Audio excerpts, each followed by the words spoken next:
Councillor Fletcher.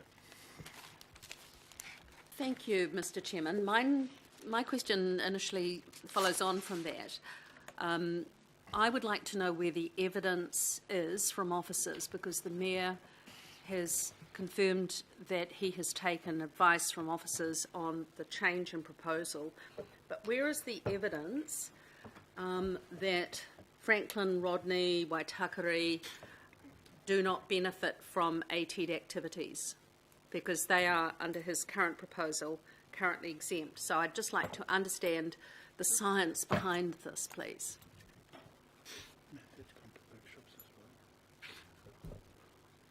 The staff report lists the range of activities that ATED undertakes, and you've had presentations from the Chief Executive of ATED about that, and that's in attachment 4 or 5 to the report.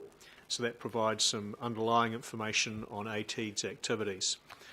You also have the benefit of the submissions that were provided by the industry, and within those submissions there was a variety of information presented about where they felt the benefits of ATED's expenditure fell.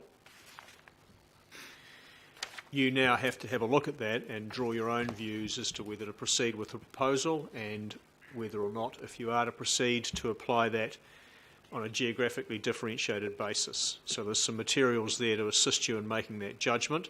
The Mayor's proposal sets out one way to look at that. Supplementary question. I have read all this material. I've got one then very specific question. Can you confirm, or if someone is here from ATED today, can it be confirmed formally in this meeting that Franklin does not benefit from the V8 promotion of ATED? I'm sure that the choice of a geographical differential, if one was to be chosen, you're balancing up how a particular area may or may not benefit from the whole package of activities. So undoubtedly you could, in making that decision, form a view as to whether it benefited a little or a great deal or not from the range of activities, and certainly the list of things in the appendix gives you a feel for the spread of the activities across the region. Well, this, Mr. Chairman, brings into question for me the whole debate that we should be having around when ATED give us information around the impact vis-a-vis the cost-benefit analysis. Have we done sufficient work on the cost-benefit analysis in and around ATED? I suggest we haven't. And your failure to be able to answer me specifically on the investment that Council, and I was one of those who defended the V8 investment, I need to have that kind of information. That strikes me as a real gap in the information that's being put to councillors today. My second question relates to the Mayor's confirmation to me that the Local Government Rating Act 2002 is the vehicle, and is this correct? So I would like confirmation on under 23 that we may set this targeted rate. So could I have further information on that, please? Because the Local Government Rating Act 2002 is a public document. I'd just like to know where this is relevant within this public document.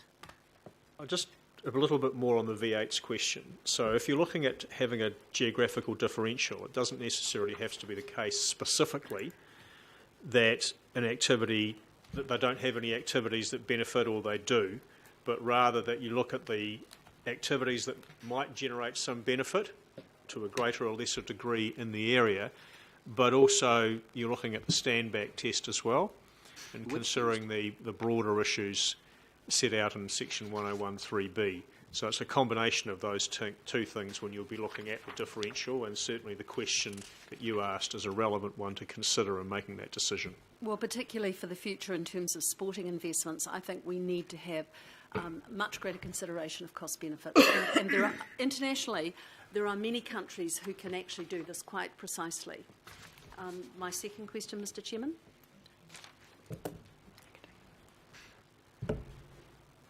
Through the Chair, advice was provided to you yesterday in the confidential briefing with regards to Section 23 of the Local Government Rating Act. I don't propose to repeat that advice here. It was given to you yesterday and it was confirmed to you in an email this morning and to all councillors. Councillor Casey. Oh, I want to talk about yesterday's meeting, but it's nothing to do with Dick, it's got nothing to do with lawyers, it's got to do with some of the things that AT does, in particular the Conventions Bureau, and an answer that I got from Brett yesterday that I wanted to flesh out with Matthew, if that's all right. With regard to their income and expenditure on, and why it's not in the report. And here's my issue. If I understood it right, and you were there, Matthew, Brett said yesterday that if the accommodation levy goes through, the membership fees that they get from member organisations to the Auckland Conventions Bureau would be forgone. He identified that as 300,000. I don't know how many members that is, but why did you know that before yesterday? And if not, why wasn't it in the report? Because that's quite a big bonus. I'll allow that. Yep. Yep. Through you, Chair, it was the hotel members, not all of the members. Can you just give me an idea of who the members are then? And because it is a city centre based thing, can you just give me some idea who pays the $300,000 and why is it not in a balance sheet somewhere? Matthew, can you? Well, through the Chair, what I'm going to ask, so what I'd be happy to do is reach out and get that answer for you in the duration of your discussion, and I'd rather get it from AT. That'll be more accurate, and I'll take direction from the Chair if you think that's... So the hotel members will not have to pay that membership. Does that mean that all hotels can join the Conventions Bureau because it will be free? So through the Chair, what I'm suggesting is we'll ask Brett your question and we'll bring it back. That'll be the best way to deal with it. Before we vote? We'll get on to that right now, if the Chair's happy for us to do. Yep. No, that Thank can be you so followed much. up right now because at the moment we only have one more member wanting to ask a question. That's Councillor Lee. Michael. Yes, I just want to ask about the table and the proposal broken up into tiers 1, 2 and 3 and zones A, B and C. And I have in mind Waiheke Island, which is in Zone B. Is it because it is in Zone B, apparently because the zones are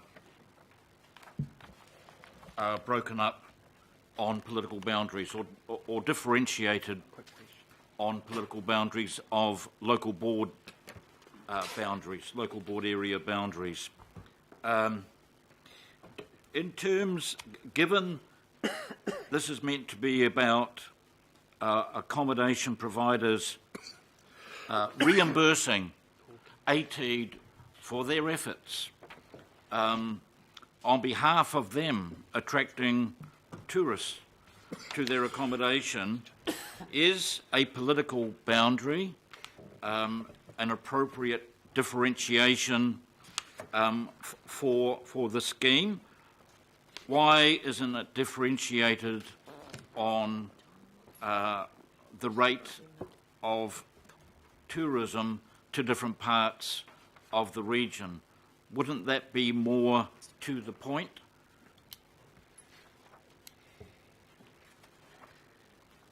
The table to which she refers the Mayor's proposal. Well, the whole thing's a Mayor's proposal, right? So that's the boundaries proposed therein, and the choice of boundaries are matters for you to consider, informed by the advice that we'll be able to give you today. Okay, I heard the Mayor say the officials came up with the step change differentials on the local board boundaries, but we'll let the matter lie there. Councillor Quacks. Thank you, Mr. Chairman. I have two questions, and then I would like to speak to this matter later. Andrew, you spoke about the remission of rates on strata titles.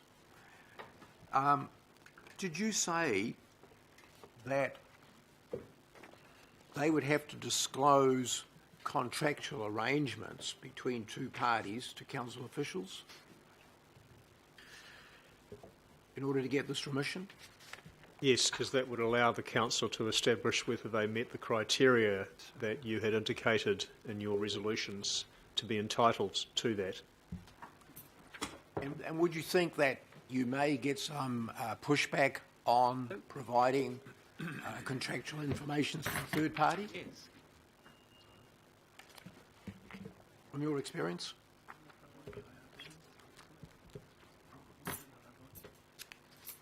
Probably, but not unlike the IRD. It is, and on the other hand, if we provide a remission, that's foregoing revenue that would otherwise be for other ratepayers, so there's an obligation for the organisation to make sure it only does that when it's confident it's doing it within the scope of the direction that the governing body's provided us with. We're not the IRD. Now, the next question is around the long-term plan, 2012-2015, where the main beneficiaries of the activities of ATEED were the general public as a whole. The public of Auckland were seen as a major beneficiary of the activities of ATEED in regards to tourism. It now seems that we've done a complete about turn, and the main beneficiaries are not the general public as a whole, but 300 accommodation providers. Were ATEED pulling the wool over our eyes in 2012, 2015, or are they pulling the wool over our eyes now? I don't think anyone's pulling wool over the eyes. If you have a look in what we've tried to set out for you in the report, in paragraphs 70, 68, 78 and 79.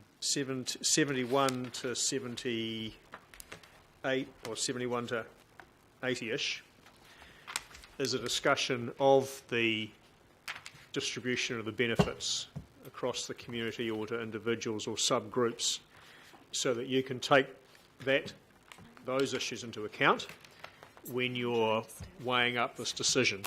And it's only one of the factors you need to look at. There's a variety of factors, and then the stand-back test in 1013B. So there's some information there that will enable you to make that judgment and to inform your final decision. And it discusses some of the issues that you've raised. Yeah, thanks, Andrew. I didn't go outside because I wanted to hear what they were saying. Councillor Newman. Well, Mr. Chair, it's kind of it's actually kind of been answered in an attempt to respond to Councillor Quacks's question, but my question was really about, does this represent a change from the long-term plan, or does it not represent a change? But I guess it really is a matter of interpretation, but if the officers want to comment on that, they can. At present, our long-term plan includes our revenue and financing policy. The consultation on the proposed accommodation provider targeted rate also included an amendment to the revenue and financing policy in the long-term plan to provide for some of this activity to be funded by a targeted rate should the proposal proceed.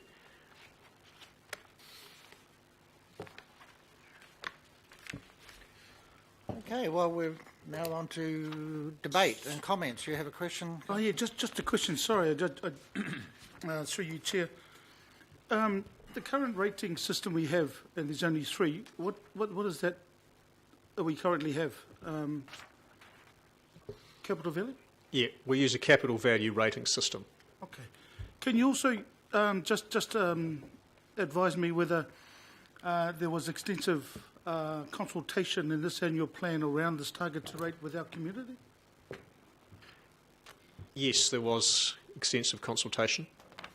Can you also advise whether, and it was mentioned by Matthew earlier, around $5, $6, or whatever the fee may end up, sort of being charged with this targeted rate.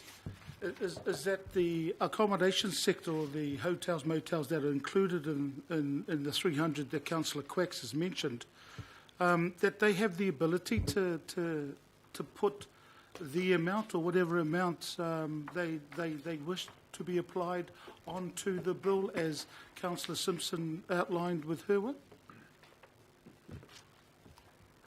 So in general terms, we'd estimate that the amount a bill would have to increase by for most of the hotels will be between $3 and $6 for a night stay. That's an estimate. Right. An average range. There'll be outliers in either direction, undoubtedly. And just a supplementary, through you, Chair, the $3 to $6 figure that you've given, they have the ability, the accommodation sector, have the ability to charge $6 and not, say, the 4 or 5? That will be up to each individual provider and their customers. Okay. No, I think that's it. Thank you. Okay. Question. Kia ora. So this is a new targeted rate? Yes? Yes. Thank you. So I just note the existing rate remission scheme will be applied in terms of, I think because it's a new rate, I'd like to see a whole new rate remission scheme applied, because it's not apples with apples. This is a new rate, right? New targeted rate. So let's not assume that the existing remission scheme fits the bill in this context. I also want to make the point around, Paula Bennett's trying to introduce a tipping culture. We don't do that here necessarily, so I just want to make that point that it's kind of not really the culture that's within our industry to a great degree at the moment. But that's another alternative, I guess, an indication to me that I guess many of the tourists that will come here will expect that to happen. So it's the extra costs to me would not be too uncommon in terms of where they come from, in terms of tipping culture. But I just want that's not the main point. The main point is around let's not apply the remission scheme as it is at the moment, as you referred to in V or 5 on page 6. And certainly the proposal to use the miscellaneous remission scheme is for the 17-18 year if the council agrees and if the proposal proceeds. Staff would come back with advice on a specific remission scheme, which we could consult on during the 17-18 year and get that into place. But this, using the third part of the miscellaneous scheme, allows us to have something in place straight away. I think the resolution has a full scheme having gone through the council as a second step. Happy with that answer? I just wanted to hear that it won't be using the same remission scheme. Actually, it's a new scheme that will be introduced as a result of a new targeted rate being introduced. The new scheme wouldn't be able to come in exactly at the same time as the targeted rate.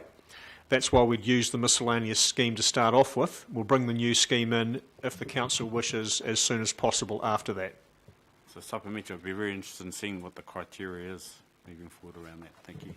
And you would, because it would have to come back through this committee. Councillor Fletcher. Oh, thank you, Mr. Chairman. I wasn't able to attend all of the consultations because midway through it I developed appendicitis and missed some. But for the consultations that I did attend, there did appear to be quite a bit of confusion from the public about whether this was a visitor tax or a visitor levy, or whether it was a targeted rate. Could you confirm for me, for those consultations that I missed, whether that was a feature in other consultations that you attended? I attended some of the consultations, not all of them.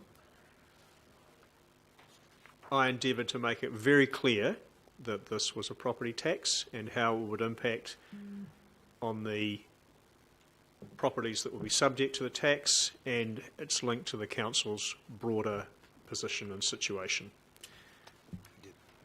I agree. Right. Councillor Denise Lee. I'd like to say hats off to the industry in the sense that in the discussions that I've had with those that I have met with, and now I read in paragraph 26, that there has been an openness to their tabling of some sort of proposal. I don't know, is my question for the Mayor in the sense of that's in the first person, that last sentence, notwithstanding this, I am open to discussing with the industry any proposals, or do I ask over this way, just in regards to whether anything firmed up or the openness still exists, where did we get to in terms of what I personally heard, and now what I read in regards to a proposition from the industry?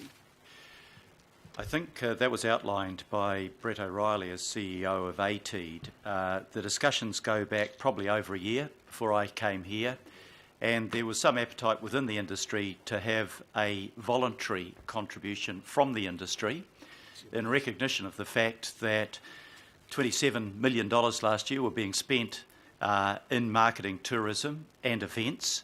And while there was some general benefit across the public, obviously there was direct benefit to the accommodation industry. We saw that, for example, when the Masters Games was held and we created 244,000 bed nights. And the industry response to that was, in many cases, to put their rate up by hundreds of dollars a night. So a voluntary levy would have been a very good idea, but as Brett O'Reilly explained to the council, while some members of the industry were very positive about that and felt that they did have an obligation to contribute, there were some that said, no way, we're not going to contribute, let the taxpayer, let the ratepayer pay. And it was the failure of the industry itself to reach agreement on a voluntary levy that leads us to the point where we're saying, if you can't agree on a voluntary levy, then we are going to set a rate which means that you'd be meeting 50% of the costs of marketing tourism and marketing events. And the evidence is overwhelming that there is direct benefit when Adele comes, when Springsteen comes. If you look at the current Lions tour, the hotel, one hotel downtown, according to the Herald, has put their nightly fees up from $300 to $1,125. So the industry is benefiting. And the ratepayers are saying to me, how come we're paying the cost and they're getting the benefit? And that didn't seem fair. So that's how we moved from the discussion of a voluntary levy to what we're applying here. I'm opening the door again to the industry and saying, if you want to come to us, our door remains open. It's always been open to you. But, you know, frankly, on past experience, a lot of talk, but in the end, no agreement, because it's really comfortable to leave that cost on the ratepayer instead of taking it to those who benefit directly from it. Thank you. Right, councillors, we're now on to debate. Mr. Chairman, before you start the discussion, given Mr. Duncan's response to the question by Councillor Fletcher, I wonder, with the permission of the mover and the seconder yourself, whether you would consider moving Franklin from C, Zone C, up to Zone A.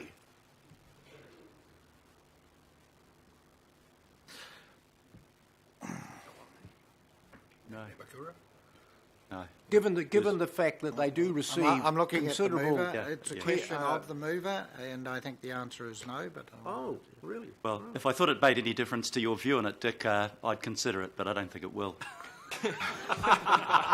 But it's important there be no perception of cronyism. So then we should put everyone back in. That, Mr. Chairman, I take exception to. Inappropriate. I take absolute exception to. I withdraw the word cronyism, but it's important that there is no perception of that there is no favouritism within the zones that have been set in the absence of any evidence that we can actually rely on. We are going to have to make a political judgment, so it's important there is transparency around this. And there has been all the way through. And there has been transparency, and as of yesterday, I requested that the actual exact ramifications for each award get sent around to every councillor, so you saw what the figures stood for every ward, and I'd be surprised if Councillor Sayers is going to vote for this, but he may do, because his ward shows that they won't be paying $484,000.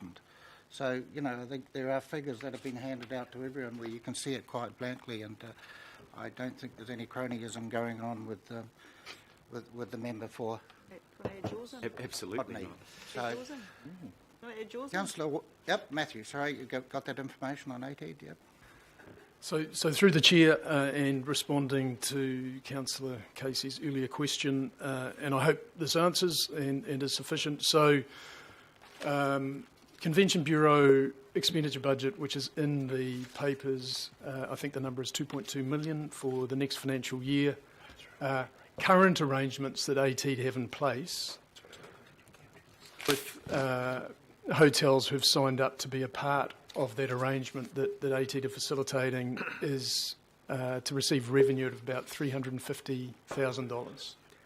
So that's I can't confirm actually if that's this year or next year, but I'd say if the targeted rate didn't go through, ATED would still be planning to receive those funds next year. And I imagine that if the targeted rate did go through, there could be some following discussion with those member hotels. No, what's important to me, Matthew, is how many hotels make up that 350? It was 300 yesterday. I haven't got how many hotels in front of me. You find out it's important because we're giving that back, literally. So perhaps through the chair, I think the question would be, do you need the information of how many hotels that relates to enable your vote? We can ask another question. I don't know how many hotels. It's a big benefit. Just request you ask another question, and if we get the answer in time, it's passed on for Councillor Casey's and others' edification, and if we don't get it in time, it's information we don't have. Right, so we're moving to the general debate. At the moment, I have no one wanting to speak, so I think maybe Member Hanari has gone and gazumped everyone, and no one else wants to speak. But no, Councillor Sayers, did I see your hand? Or? Oh. Well, Councillor Watson, sorry. Councillor Watson first. Jumped in. Okay. First cab off the rank. I just wanted to start by briefly referring to the public consultation on this, because I know that the degree of public feedback, quite rightly, has been pointed as being important in our decisions, i.e. that we listen to people. I would, at the outset, though, like to draw a little bit of a distinction with this particular question, because if we look at the way it was framed in the discussion document, it was pretty hard for the general members of the public, I would suggest, to say anything other than to agree with it, because they had no access to the complexities as this discussion has evolved. I note from the feedback from officers that there was very little, if any, comment from members of the public on this, which suggests to me that people quite naturally just said, yeah, someone else pay for this, that makes sense. So in terms of feedback, I'm drawing a bit of a distinction on this one. And this issue certainly has assumed a significance, in my view, kind of far in excess of the money that's actually involved, to the point that it's really dominated the whole annual plan debate, I think. And that's a little ironic, because I think most councillors sitting around here would agree with the Mayor's premise that members of the public, ratepayers, shouldn't be funding the portion of this tourist development that they are. So I don't think that's really in question, and I think anyone out there that sort of would like to read discord or disagreement is kind of missing that fundamental agreement. Where the disagreement revolves around the appropriateness of a targeted rate as a mechanism for gathering that money, because basically the premise of any targeted rate is that you receive a service from the council or a benefit from the council over and above the general rate, and that you pay for that you pay for that way, and the balancing is commensurate. I have instance in my ward where people got a road put in they otherwise wouldn't have got. They have quite a substantial targeted rate, which they agreed to, and they'll be paying that for 20 or 30 years, much to their angst, I might add. But there was an agreement, there was a service provided, and they benefit from that service. In respect of the targeted rate for the accommodation providers, though, it's a little bit more complex, and I will concentrate largely on how it affects the suburban motelia, and particularly in my ward as I see it, but I know that this applies to other wards as well. My suburban moteliers tell me they receive absolutely no benefit whatsoever from ATEED at all, and that's backed up by their business association, which also says they don't receive any services. In fact, the eyesight that they had was closed down some time ago. So basically, we're looking to impose a rate on people who say they don't get any benefit, which kind of makes other arguments academic, in my view. But it's also compounded in this instance, where what we're proposing to do will give a competitive advantage to these people who are already running a business model that doesn't have a lot of fat in the system. They're very price sensitive. People have mentioned Trivago and all that. So these are people where people make a decision on $10 or $20 a night or even less. It's further compounded by the fact that next door to them, Rodney, is not going to have this targeted rate. And Rodney happens to have over double the number of motels and hotels from my ward. They're not paying it. Conceivably, people within the ward close to them will apply for admission under the strata title or forward bookings. They won't be paying it. There's the Airbnbs who are there, and I know we've mentioned that we will pick it up at some point in the future. They're not paying it. They're probably not even paying a commercial rate in most instances. So in my rather simplistic view of things, these people are being treated unfairly, and it seems to me that the kind of inference is that they're the collateral damage in this one. Okay, so there's a targeted rate war on. They're not going to get their limbs blown off or the head blown off as originally anticipated, but they're still going to get some shrapnel wounds which they're going to have to fix themselves one way or the other. And that seems to me to be fundamentally unfair, and I think that's really where my primary objection comes. I do see other anomalies. If you start looking through some of the other hotels, even the ones in the city, I saw one there, for instance, and these aren't inconsequential sums of money, for instance, so we're talking in some cases $4,000, $16,000, $30,000 on their rates bill each year. So even for the suburban moteliers on the Tier 2, they're paying a reasonable amount of money. Other anomalies, if you start looking at some of the city hotel providers, for instance, I saw one, City Towers Service Departments, who 80% of their business is catering for people that come to stay at the hospital. They're people who come up from other places to stay at the hospital. They're going to be paying that rate too. That doesn't seem fair to me. Even big operators like Stamford Plaza, who have the disruption of the City Rail link currently going on, which is affecting their daily rate and also their occupancy rates, they're going to have to pay it. Indeed, anyone who doesn't quite meet that occupancy level, that quite relatively high occupancy level, they will be paying it irrespective of whether people stay there or not.